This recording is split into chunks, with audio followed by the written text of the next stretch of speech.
What's good, everybody? Welcome to Whole Views. Thank you for clicking that thumbnail. My name is Corey, and today we're going to be talking about The Blood of Zeus Season 2 on Netflix. Question for today's video.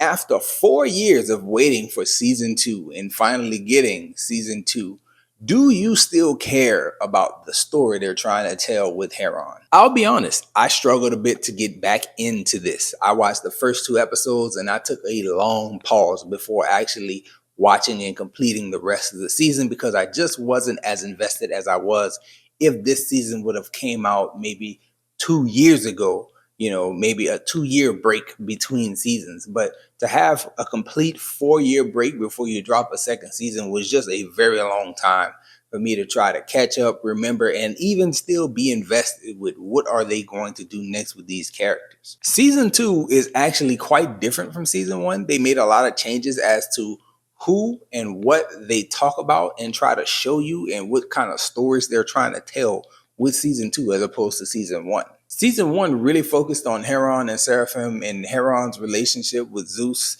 as a father figure and, the deception and realizing that he's a demigod, and all those things played out in season 1. Season 2 really kind of focuses on Seraphim and Hades and Persephone and that situation. Now, I'm not saying that Heron is totally ignored in season 2. I do feel like he gets his time in the screen and he does get his storyline and it plays out quite well.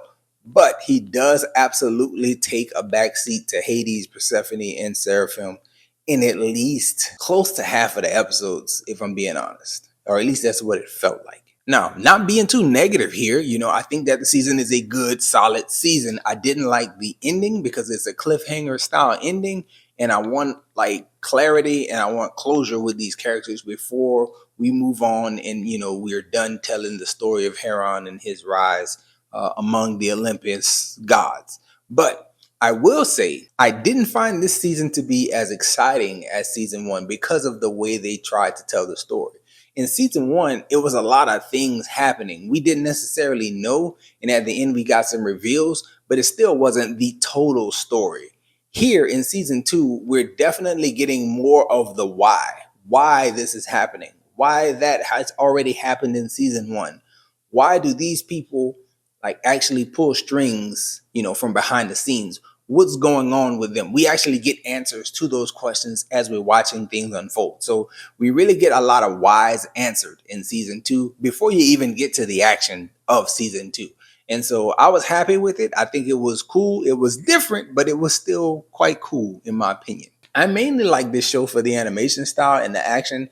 Is the story of the Olympus gods, the Greek gods. And so these stories tend to be very similar, whether it's Percy Jackson, whether it's Kratos and God of War, all those stories really kind of blend well together. And even though the characters look different from property to property, Ares is Ares and he kind of does his thing in each one of those stories.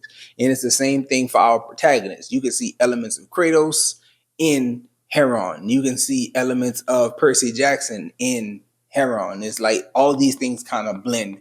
And so I was happy with it. I thought it was cool. Not as action-packed as season 1, but you get a lot of the why, and the why is important in my opinion. But if you have any thoughts that you want to share about Blood of Zeus in season 2 in this long break, please let me know in the comment section. Hopefully we don't have to wait that long to get the resolution of this huge, enormous cliffhanger in season 3. I really hope that we get a season 3 and we could wrap it up in a season 3. That kind of tends to be the Netflix way. 3, no more than 4 seasons. So it'd be cool if we get it and we don't have to wait 4 years for it. But those are my thoughts. Let me know yours in the comment section below. And that's all we got for this one, y'all. Enjoy yourself, guard your heart, and go watch something good.